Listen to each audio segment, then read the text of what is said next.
தமிழ்நாட்டில் சிவனுக்கு பல கோயில் இருந்தாலும் சிவனே வாழ்ந்து தவம் புரிந்த மலை. தமிழ்நாட்டில் உள்ள கடினமான மலையேற்றத்தில் முக்கியமான மலை. சிவன் அழைத்தால் மட்டுமே போக முடியும் மலை. தென் கைலாயம் என புகழ்பெற்ற மலை. வெள்ளி மேகம் தவழும் மலை.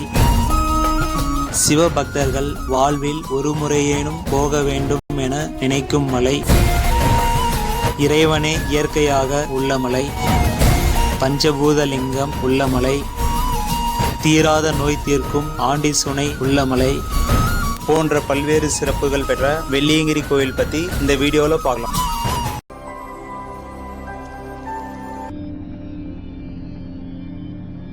ஹாய் வீவர்ஸ், வெல்கம் டு சிவனை தேடி யூடியூப் சேனல். உலக புகழ் பெற்ற வெள்ளியங்கிரி கோயில் கோயமுத்தூர் மாவட்டம் பூண்டி கிராமத்தில் அமைந்துள்ளது. இந்த கோயிலுக்கு வரணும்னா தமிழ்நாட்டில் நீங்கள் எந்த பகுதியில் இருந்தாலும் first Coimbatore Gandhipuram bus stand வந்துருங்க. அப்புறம் அங்கேருந்து பூண்டிக்கு நேரடியாக சிறப்பு திருவிழா காலத்தில் பஸ் இயக்குறாங்க. அது மூலியமாவோ அப்படி இல்லைனா ஈசா ஏகா போகிற பஸ்ஸில் தண்ணீர் பந்தல்ன்ற பஸ் ஸ்டாப்பில் இறங்கி அங்கேருந்து ஒரு கிலோமீட்டர் ஆட்டோவிலே இல்லை நடந்தும் நம்ம பயணித்து வெள்ளியங்கிரி மலை அடிவாரத்தை அடையலாம். நீங்கள் ஓன் வெஹிக்கிளில் வந்தீங்கன்னா கோயிலோட மலை அடிவாரத்தில் பார்க்கிங் நிறுத்த இட வசதிகள் இருக்குது. இதுக்கு கட்டணம்லாம் எதுவும் வசூலிக்கிறதுல.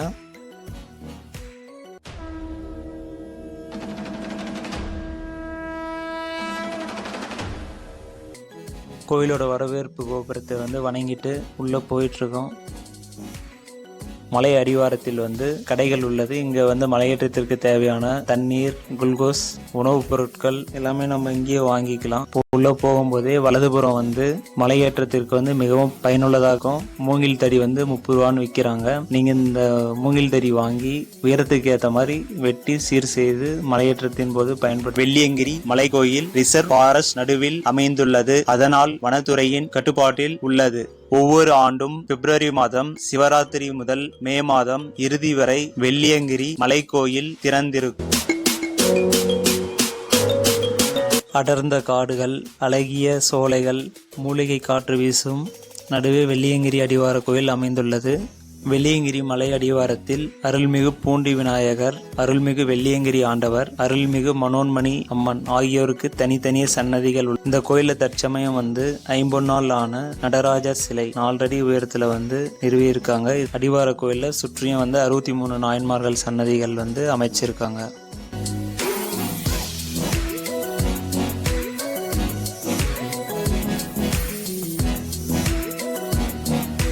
10 வயது முதல் 60 வயது வரை உள்ள ஆண்கள் மட்டுமே மலையேற்றம் அனுமதிக்கப்படுகிறார். பெண்கள் 13 வயது முதல் 50 வயது வரை உள்ளவர்கள் அனுமதிக்கப்படுவதில்லை.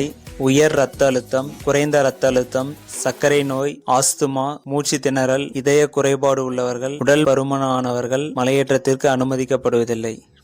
கோயிலை சுற்றி பக்தர்கள் இளைப்பாற மண்டபம், சத்திரம் போன்ற வசதிகள் உள்ளது. கோயிலோட இடதுபுறம் நம்ம போகும்போது மேலே மலையேறத்துக்கான வழி போகுது. அந்த வழியில நம்ம போயிட்டு இருக்கோம்.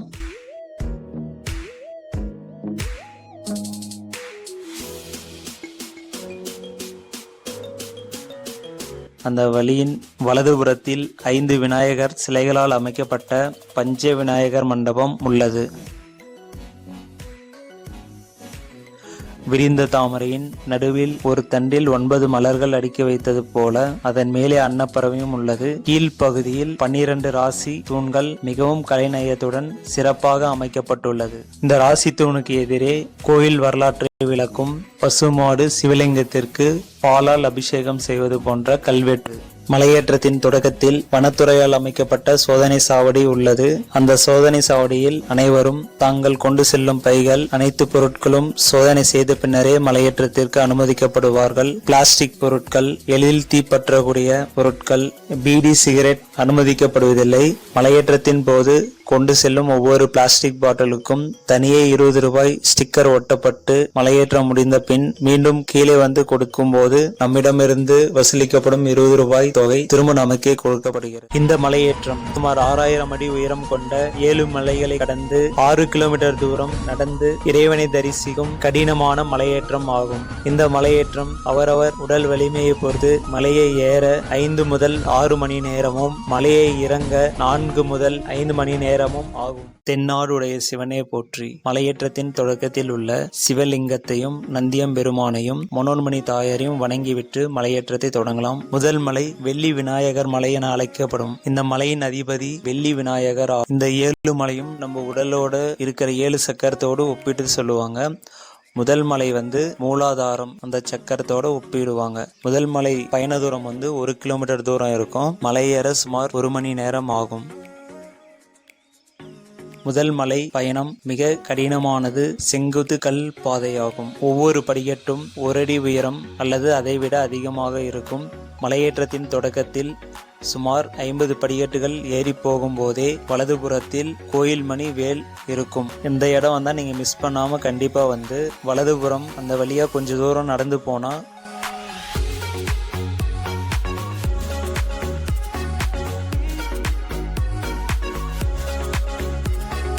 குகை சிவன் கோயில் இருக்கும். அந்த குகைக்குள்ள போயிட்டு சிவலிங்கத்தை வணங்கிட்டு கொஞ்ச நேரம் தியானம் பண்ணிட்டு பயணத்தை தொடரலாம்.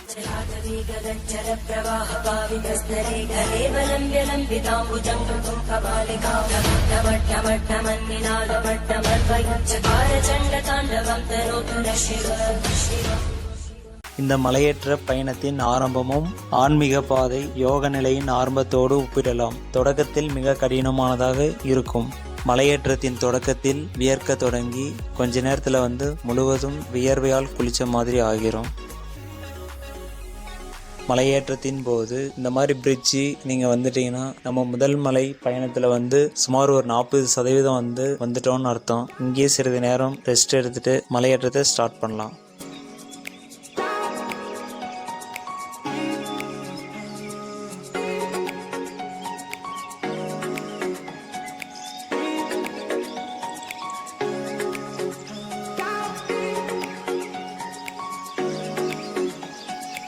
மன வலிமையை மிகவும் சோதிக்கும் மலை. வேகமாக ஏறி போக வேணாம். அதிக மூச்சு வாங்கும்போது மலையேற்றத்தில் உட்காராம நின்னபடியே மூச்சை மெதுவாக இழுத்து விட்டு ரெஸ்ட் எடுங்க.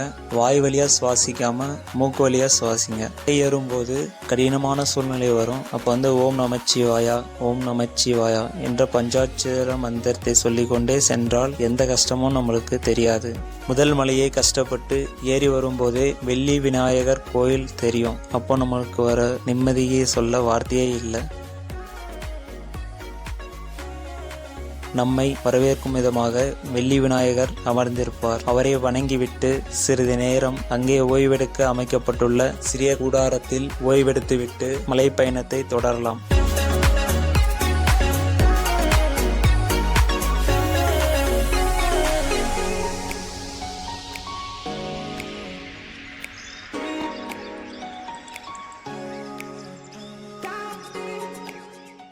இரண்டாவது மலை சுவாதிஷ்டானம் சக்கரத்தோடு ஒப்பிடுவார்கள். இரண்டாவது மலை பயணம் சமவெளியில் அடர்ந்த மரங்கள் மூங்கில்கள் பறவைகளின் சத்தத்தில் தொடரும். முதல் மலையில் கடினப்பட்டு ஏறி வந்த நமக்கு இரண்டாவது மலை பயணம் இளைப்பாறும் விதமாக இருக்கும். இரண்டாவது மலை சுமார் 1/2 கிலோமீட்டர் தூரம் உள்ளது. பாதையை சுற்றிலும் மூங்கில் மரம் வளர்ந்து அழகாக பசுமையாக இருக்கும். இரண்டாவது மலையின் அதிபதி முருகன் ஆகும். பாம்பாட்டி சித்தர் தவம் செய்த போது பாம்பாட்டி சித்தருக்கு முருகன் இந்த மலையில்தான் காட்சியளித்து அருள் புரிந்தார்.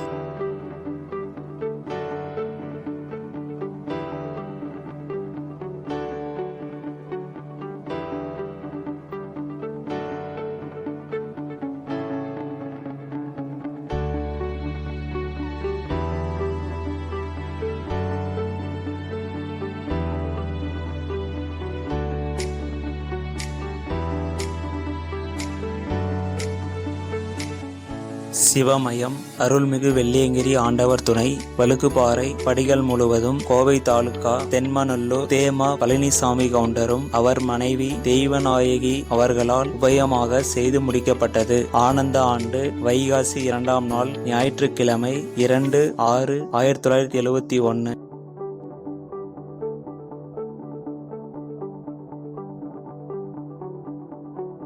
இரண்டாவது மலையின் முடிவில் வழுக்குப்பாறை வரும். வழுக்குப்பாறை தொடக்கத்தில் கடினமானதாகவும் மிகவும் ஏற முடியாததாகவும் இருந்தது. பின்னாளில் படிக்கட்டுகள் வெட்டப்பட்டு ஏறுவதற்கு எளிமையாக உள்ளது. வழுக்குப்பாறையில் ஏறும்போது கவனமாக ஏறி செல்ல வேண்டும். மழைக்காலங்களில் ஏற சிரமமாக இருக்கும். வழுக்குப்பாறை முடிவடைந்த பின்னர் தண்ணீர் சுனை வரும். இங்கே தண்ணீர் பாட்டில்களில் பிடித்து கொள்ளலாம். தண்ணீர் பிடிக்கும் நேரத்தில் சற்று ஓய்வெடுத்து பயணத்தை தொடரலாம்.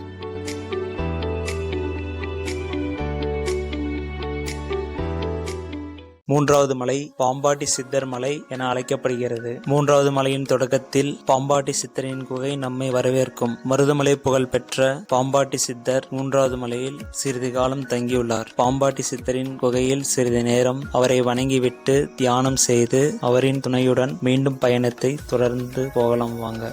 மூன்றாவது மலை மனிதனின் யோக சக்கரமான மணிப்பூரகத்தோடு ஒப்பிடப்படுகிறது. மூன்றாவது மலை சுமார் 3/4 கிலோமீட்டர் தூரம்.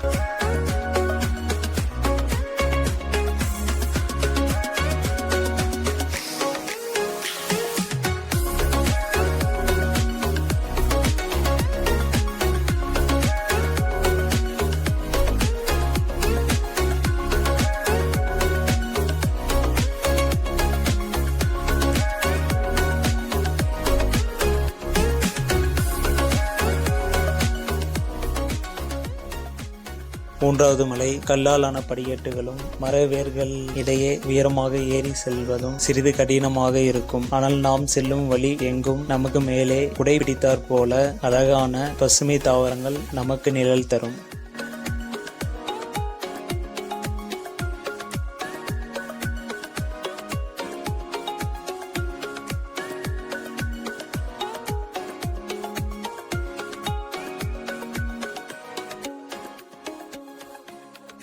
மலையேற்றத்திற்கு தேவையான பொருட்கள்: மூங்கில் தடி, 3 லிட்டர் வாட்டர், டார்ச், குளுக்கோஸ், புளிப்பு மிட்டாய், மொபைல் சார்ஜ் பண்ண பவர் பேங்க், திராட்சை, ஆரஞ்சு, நெல்லிக்காய் போன்ற பழங்கள், தேவையான உணவுப் பொருட்கள்.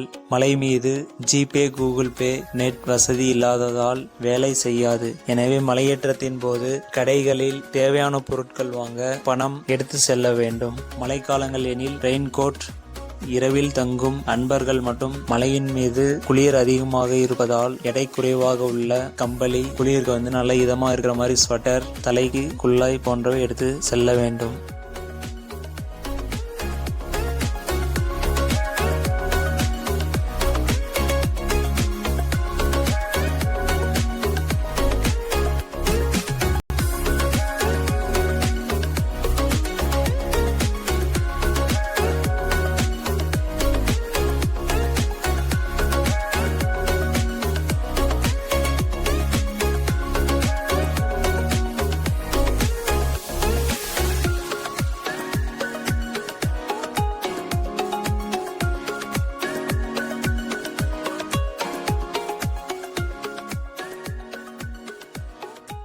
மலை ஏறிக்கொண்டு செல்லும் போது ஓம் நமச்சிவாயா என்ற பாறை வந்தவுடன் அடுத்து கைத்தட்டி சுனை வரும்.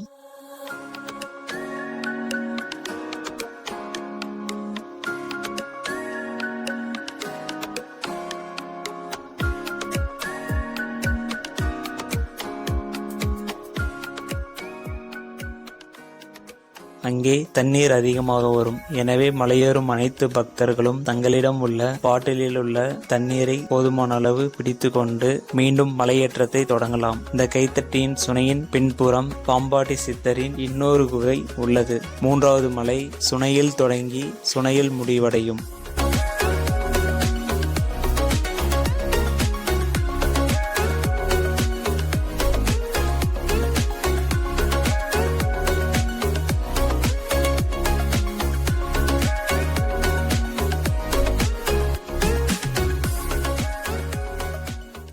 நான்காவது மலை குங்கும மலை எனவும் ஒட்டன் சித்தர் மலை எனவும் அழைக்கப்படுகிறது.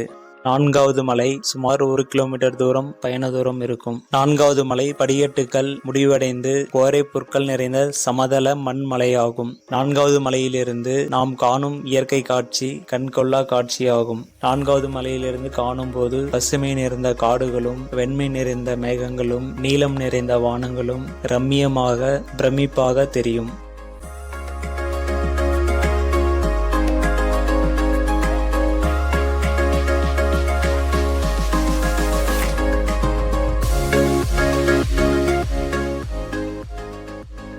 மலையேற்றத்தின் போது தண்ணீர் கிடைக்கும் இடங்கள்: வழுக்குப்பாறை முடிந்து பாம்பாட்டி சித்தரின் குகைக்கு முன்னர் தண்ணீர் சுனை உள்ளது. 3வது 4வது மலையின் இடையே கைத்தட்டி சுனை உள்ளது. 6வது மலை முடிந்து 7வது மலையின் தொடக்கத்தில் தண்ணீர் சுனை உள்ளது. ஆதியோகியின் சிலை தெரியும் இங்கிருந்து. தென்கோடி முனையில் ஓர் பெண் சிவபெருமானை நோக்கி அவரை திருமணம் செய்து கொள்ள வேண்டும் என்று கடும் தவம் புரிந்தாள். குறிப்பிட்ட காலம் நிர்ணயித்து அந்த காலத்திற்குள் சிவபெருமான் வரவில்லை எனில் தான் உயர் துறப்பதாக தவம் புரிந்து கொண்டிருந்தாள். இதை அறிந்த சிவபெருமான் தென்கோடி முனையை நோக்கி வரும்போது பல இடர்பாடால் உரிய நேரத்தில் வர இயலவில்லை. அந்த பெண் தென்கோடி முனையில் உயிர் துறந்தாள். அவள் நின்ற இடம் தற்போது கன்னியாகுமரி என அழைக்கப்படுகிறது. இதனால் தன் மீது கோபம் கொண்டு மனம் வேதனையுற்ற சிவபெருமான் வெள்ளியங்கிரி மலையில் வந்து தங்கி சிறிது காலம் தவம் புரிந்து அமைதி பெற்றார். உரிய நேரத்தில் செல்லாமையை எண்ணி தன் மீது கோபமுற்று அமைதி பெற வெள்ளியங்கிரி வந்து தவம் புரிந்தார்.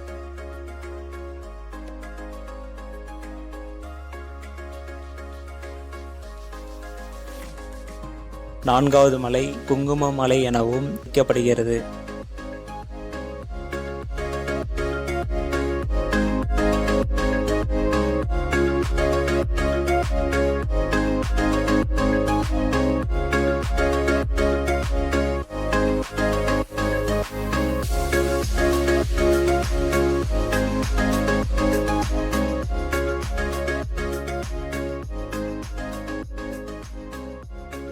நான்காவது 5வது மலைகளில் கடைகள் நிறைய இருக்கும். உடலில் ஏற்படும் நீர் இழப்பை சரி செய்து கொள்ள லெமன் சோடா, நீர்மோர், கம்பங்கூழ் போன்றவற்றை எடுத்துக் கொள்ளலாம்.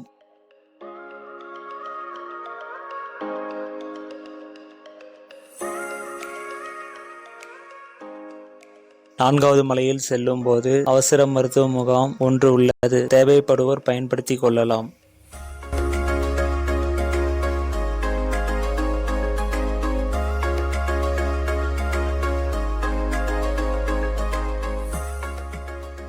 நான்காவது மலையில் பிளாக் பேந்தர் பாறை உள்ளது.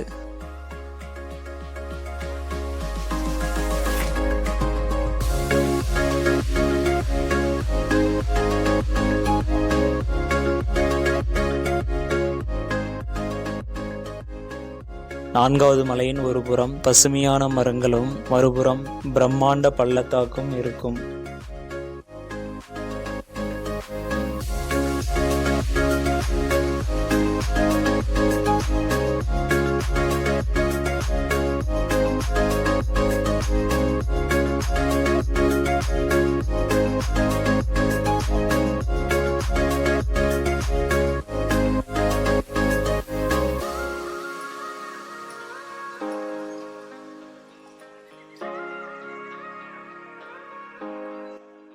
முதல் 2வது 3வது மலைகளில் கடினப்பட்டு ஏறி வந்த நமக்கு 4வது மலை மற்றும் 5வது மலை சமதளத்தில் ஓய்வெடுப்பதற்கு உரிய அவகாசம் வழங்கும்.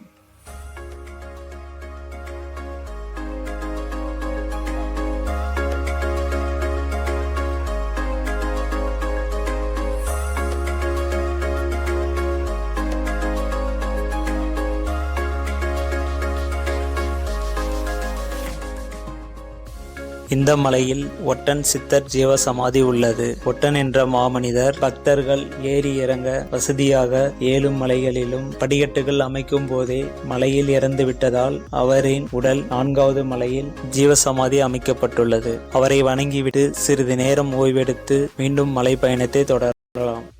5வது மலை பீமன் களி உருண்டை மலை என அழைக்கப்படுகிறது. மனிதனின் உடற்சக்கரம் விசுக்தி சக்கரத்தோடு ஒப்பிடப்படுகிறது. பயண தூரம் 1 கிலோமீட்டர் ஆகும். 5வது மலை சமவெளி பகுதியாகும். 7 மலைகளில் மிக எளிமையான மலையாகும்.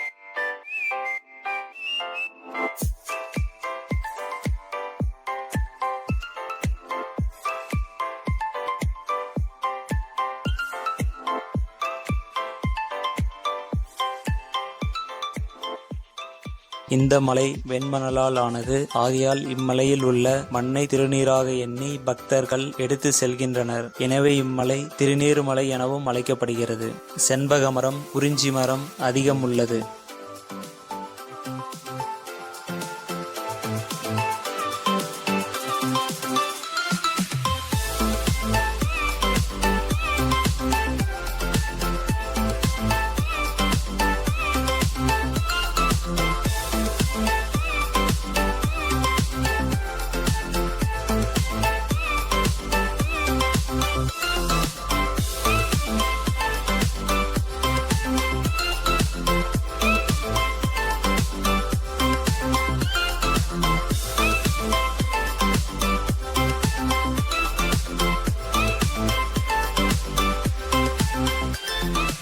பானாசூரனுக்கு உணவு எடுத்து செல்லும் போது பீமன் தடுத்து நிறுத்தி எடுத்து கொண்டதாகவும் அதில் ஒரு களி மட்டும் விழுந்து தற்போது உள்ள பீமன் களி உருண்டை ஆனது என பொதுமக்கள் தெரிவிக்கின்றனர்.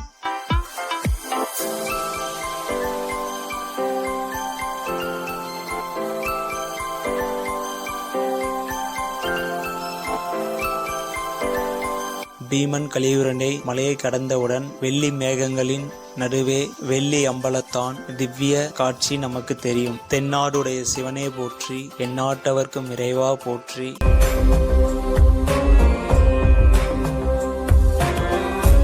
ஐந்தாவது மலையின் பாதியிலிருந்து 7வது மலை வரை இறைவன் இருக்கும் திவ்ய மலையினை கண்ணார கண்டு மலை பயணம் தொடரலாம். பஞ்சபாண்டவர்கள் தாராபுரம் வரும்போது இந்த மலையில் வந்து தங்கி இருந்ததாகவும் அர்ஜுனன் பாசுபத அஸ்திரம் வேண்டி அர்ஜுனன் தலைப்பாறையில் தவம் செய்ததாகவும் வரலாறு உள்ளது.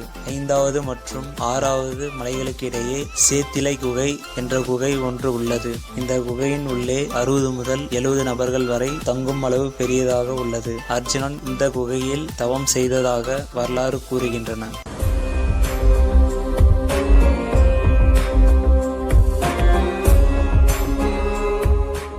6வது மலை ஆண்டிசுனை மலை என்று அழைக்கப்படுகிறது. 6வது மலை மனித உடற் சக்கரம் அக்கியாவோடு ஒப்பிடப்படுகிறது. 6வது மலை படிக்கட்டுகள் அற்ற மண்ணால் ஆனது, கீழ் நோக்கி இறங்கக்கூடியது. திரும்ப வரும்போதுதான் கடினமாக இருக்கும். மழைக்காலங்களில் வழுக்கக்கூடியதாகவும் கடினமானதாகவும் இருக்கும். மூங்கில் தடியின் உதவியுடன் தான் இறங்க முடியும். இந்த மலை சந்தனமலை என அழைக்கப்படுகின்றது. 6வது மலை சுமார் 1/4 கிலோமீட்டர்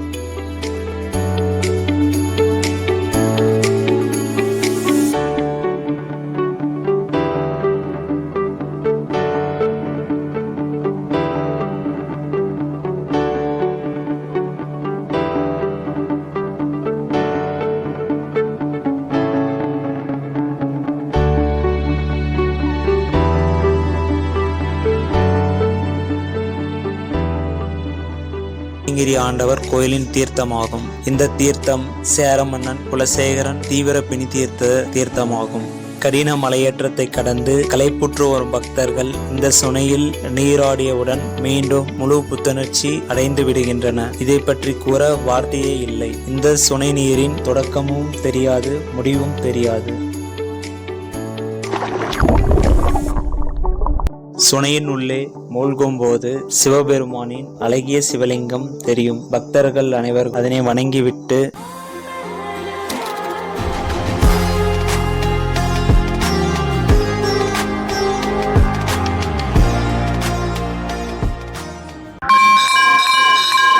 ஆறாவது மலையில் உள்ள சிவலிங்கத்தை வணங்கிவிட்டு மீண்டும் எம்பிரானை காண முழு உற்சாகத்துடன் 7வது மலையேற்றத்தை தொடங்குகிறார்கள்.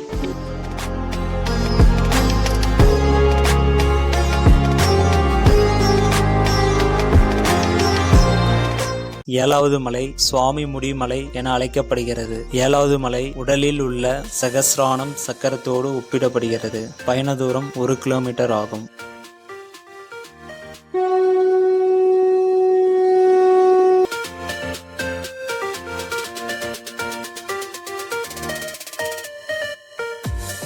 அதை கடந்து செல்லும் போது கடைகள் உள்ளது. இந்த கடையில் சுக்கு காபி, மூலிகை காபி, டீ, காஃபி, மூலிகை பொருட்கள், சாம்பிராணி போன்றவை உள்ளது. இதற்கு மேலே கடைகள் இல்லை.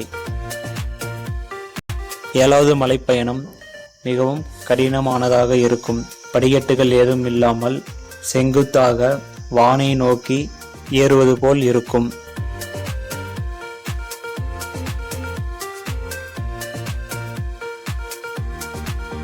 செல்லும் வழியில் தான் தோன்றி பிள்ளையார் உள்ளார். அவரை வணங்கிவிட்டு மலையேற்றத்தை தொடரலாம். இந்த பிள்ளையார் தானாக சுயம்பாக உருவானவர் ஆகும்.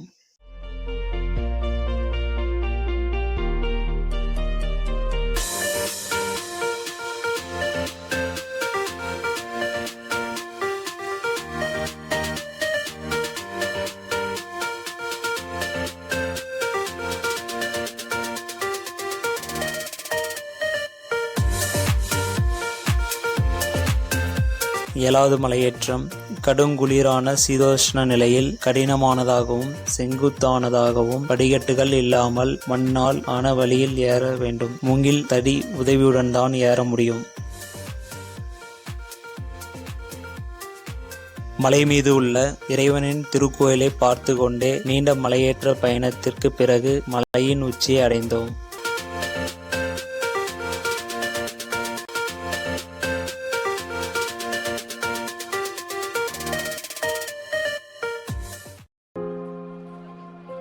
ஏழாவது மலையின் உச்சியை அடைந்து தரிசனத்திற்கு செல்லும் போது நம்மை வரவேற்கும் விதமாக 3 பெரும் பாறைகள் இயற்கையாகவே தோரண வாயில் அமைத்து நம்மை வரவேற்கும். தோரண வாயிலை கடந்து செல்லும் போது விநாயகர் சன்னதி வரும். அவரை மனதார வணங்கிவிட்டு வசதி இருந்தால் யாரு வேண்டுமானாலும் விமானம், குதிரை வசதியுடன் வட கைலாயத்தை சென்று தரிசனம் செய்து திரும்பிவிடலாம். ஆனால் ஈசன் அருளும் மனபலமும் உடல் வலிமையும் இருந்தால்தான் தென் கைலாயம் சென்று சிவபெருமானை வணங்க இயலும். குகை உள்ளே மனோன்மணி தாயார் அவரை வணங்கிவிட்டு அதன் பின் கீழே இறங்கும் போது கதவுகள் இல்லாமல், மின் விளக்குகள் இல்லாமல், சூரிய ஒளியாலும் அகல் விளக்காலும் மட்டுமே பிரகாசிக்கக்கூடிய இயற்கையாகவே அமைத்த வெள்ளியங்கிரி ஆண்டவர் சந்நிதியை காணும் போதே நாம் அடையும் ஆனந்தத்திற்கு அளவே இல்லை. அவரை காணும் போதே ஏழுமலைகள் சிரமப்பட்டு ஏறி வந்த உடல் களைப்பு, மனசோர்வு, அசதி, வலிகள் அனைத்தும் சூரிய ஒளிப்பட்ட பனி போல் மறைந்துவிடும். வெள்ளியங்கிரி ஆண்டவரை நாம் தரிசனம் செய்த நிகழ்வை வார்த்தையால் விவரிக்க இயலாது. வெள்ளியங்கிரி ஆண்டவர் பஞ்சபூத லிங்கமாக உள்ளார். நாம் காணும் போது முதலில் தெரியும் பெரிய லிங்கம் அக்னி லிங்கம் எனவும், அக்னி லிங்கத்தின் பின்புறம் பசுமாட்டின் குதிகால் பட்டு அச்சு உள்ள லிங்கம் நீர்லிங்கம் எனவும், இதில் எப்பொழுதும் நீர் கசிந்து கொண்டே இருக்கும். இடதுபுறம் உள்ள லிங்கம் காற்று லிங்கம் எனவும், மேலே உள்ள லிங்கம் ஆகாய லிங்கம் எனவும், நாம் நின்று கொண்டிருக்கும் இடம் நிலலிங்கம் என பஞ்சபூத லிங்கங்களாக உள்ளார்.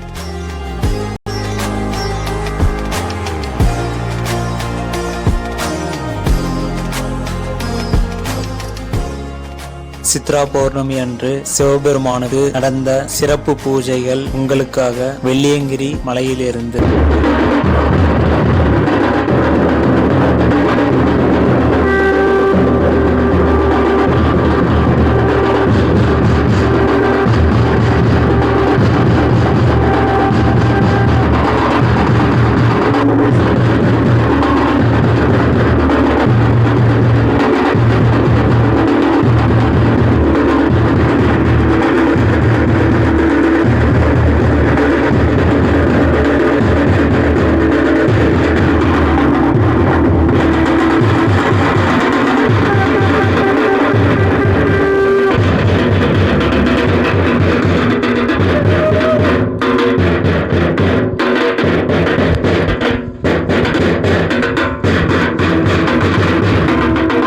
சித்ரா பௌர்ணமியில் சிவபெருமான் வாழும் இடத்திலிருந்து சித்தர்கள் பலர் தவம் புரியும் மலையிலிருந்து முழு நிலவை காணும் உணர்வு சொல்ல வார்த்தையே இல்லை.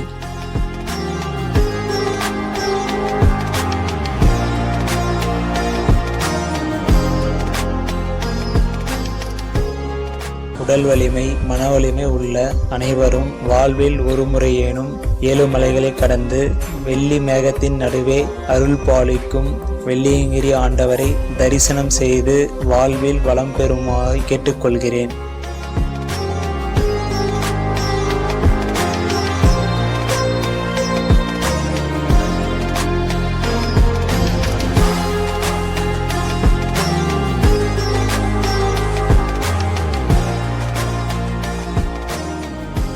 இறைவனை தரிசனம் செய்து பின் மலையை இறங்கி சூரிய உதயத்திற்காக அனைவரும் காத்து கொண்டிருந்தனர். நாமும் சூரிய உதயத்திற்காக காத்திருக்கலாம் வாங்க.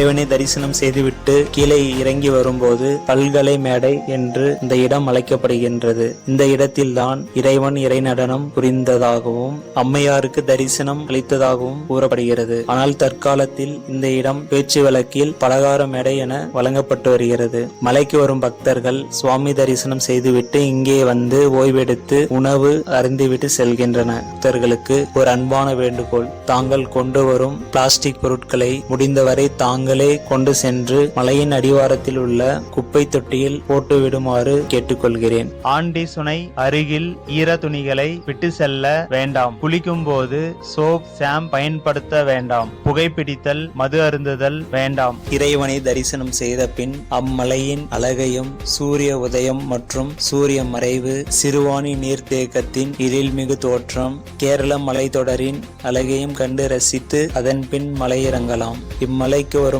பக்தர்கள் இரவோடு இரவி ஏறி இறங்காமல் இயற்கையாக உள்ள இறைவனையும் ரசித்து இன்புறுமாறு கேட்டுக்கொள்கிறேன். இந்த வீடியோ பிடிச்சிருந்தா லைக் பண்ணுங்க, கமெண்ட் பண்ணுங்க. இந்த மாதிரி இன்ட்ரெஸ்டிங் வீடியோ டெய்லியும் பார்க்க